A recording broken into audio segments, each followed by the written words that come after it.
Hello, everyone. Welcome to the Clarity 16.4.0 Feature Supportability Training. My name is Bill Yee. And today I'm going to cover the Report Designer conditional formatting for 16.4.0. So what's new with conditional formatting on tables? We're applying the same conditional formatting that we had on the generic grid to the reporting tables. But we've also enhanced it even further, is that we've added conditional formatting on per period metrics. And that includes not only the totals, but the periods for those per period metrics, something you can't do on the generic grid. This functionality eventually reported to the generic grid, but now we applied it first on the reporting tables. And we added some additional capabilities, particularly around unit of measure when you're dealing with work effort per period metrics, things like availability, FTEs, ETCs. So we've have some ways where you can build conditional formatting rules based on a specific unit of measure.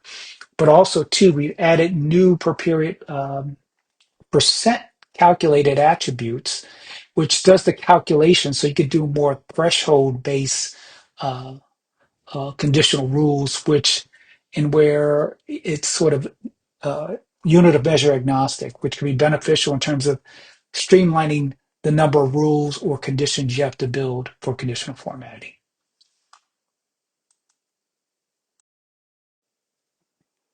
So why is this important for the conditional formatting on tables? So we have conditional formatting already on our generic grid, and all reporting products, particularly with their tables, you have to do conditional formatting on the table. So we have this finally be able to happy to say we got this applied for our clarity reporting.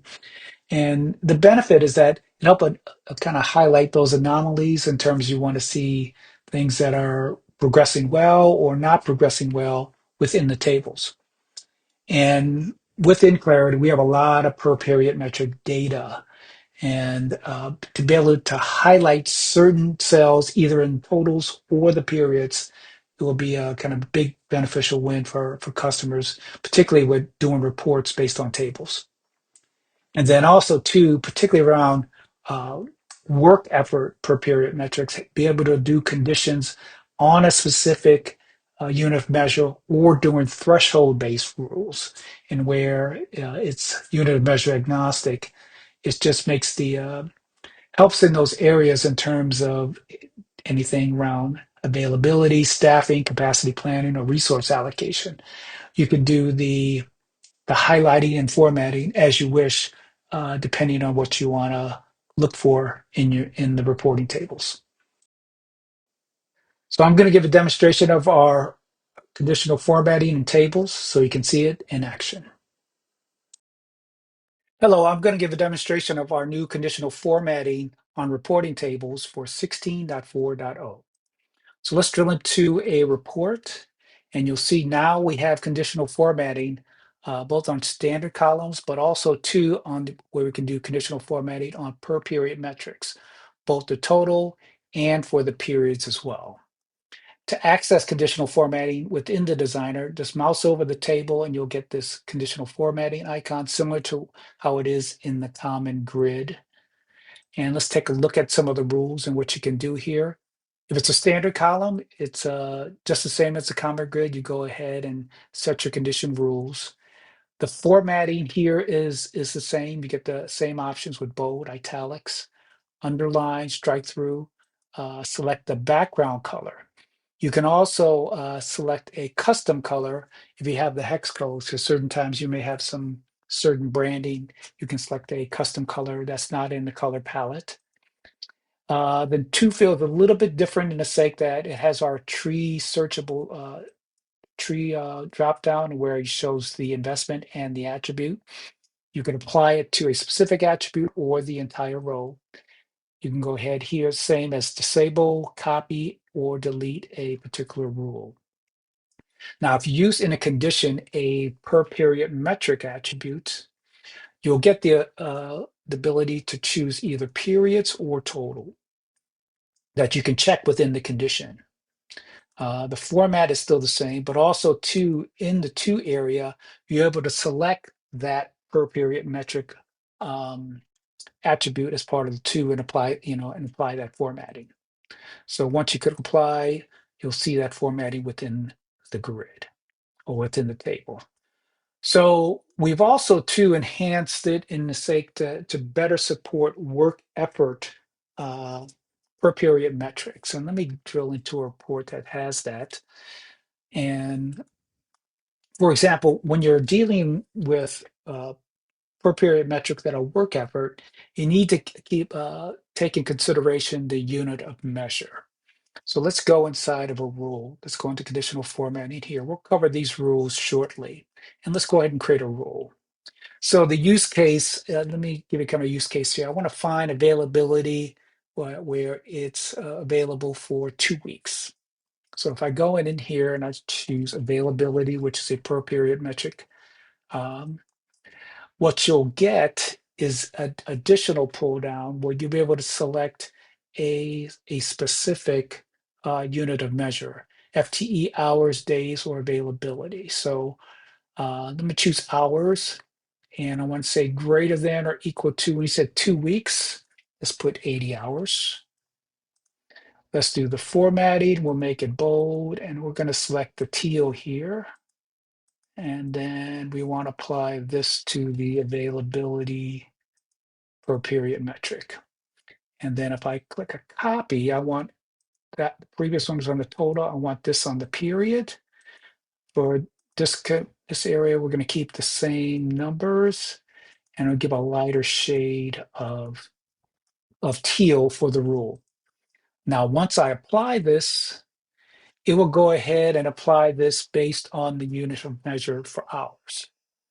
Now, one thing to note, if I change to days, that rule will not apply. So you'll need to, in consideration, if you're doing rules on a particular unit of measure, you have to build your rules for each unit of measure. So I went ahead and created another report, the same one with multiple units of measures. Now this one is working for days, and this one is also working for hours. So how did I get that to work? If I go back into conditional formatting, if I expand this out, you'll see I not only have it for hours, but I also have it here for days as well for each of those two conditions. So you need to do that if you're doing, if you have multiple units of measure you want to report against, and you're building rules against specific units of measure. Now, one of the other things we felt is that to make this more simple, what if I just want to make threshold rules and where, regardless of the unit of measure, I want these rules to apply. So what we did, let me cancel out of this one here. We created some new percentage attributes per period metrics, and let me go ahead and click. Have a little link to a Google Sheet here that the two attributes are called remaining availability percentage. These are some percentage per period metrics and allocations to actual variance. And here's the calculation. For the first one, it's remaining availability over availability, and actuals allocations to actual variance over allocations. And here's the objects, one's on the resource and one's on the investment staff.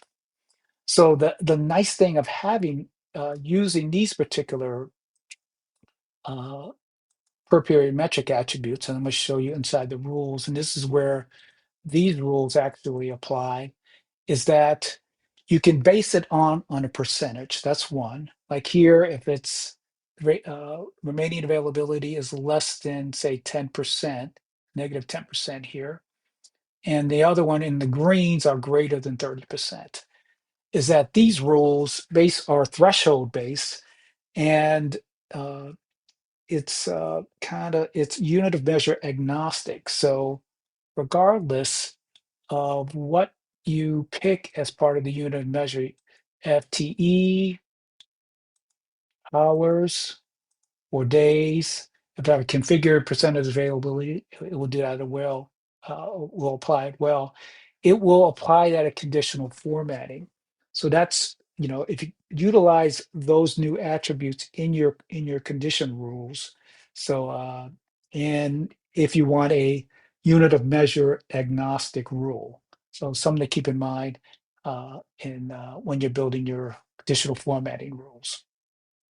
Another thing to keep in mind is conditional formatting, and you have decimal rounding as well. So let me go ahead and give you an example here.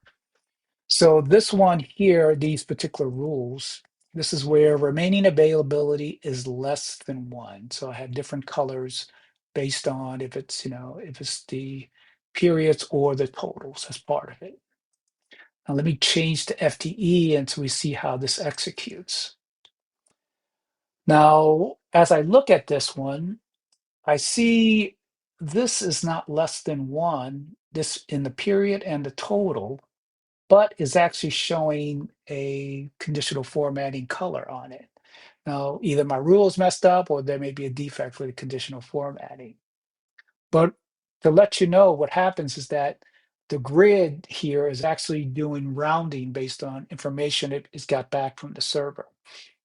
Because when the conditional formatting, the rules are get executed, it happens back on the server and sends the results back to the screen.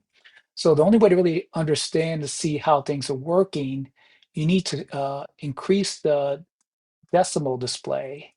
And now you notice is that these are less than one. Say, and this total is 0.91, and this one is 0.53. And the grid is actually rounding it up, making it look like one at the time. But the kind of what you have to be cognizant of is that it is doing the rounding. So as a report designer, you need to make sure that you're showing the appropriate decimal displays, particularly in the per period metrics where you can have that decimal area. You have percentages, things like ETCs, and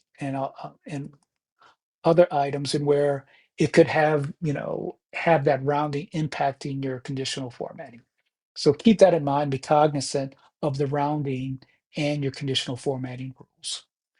And so that concludes my demonstration of our conditional formatting on our reporting tables for 16.4.0.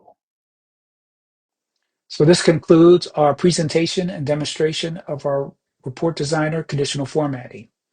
Thank you.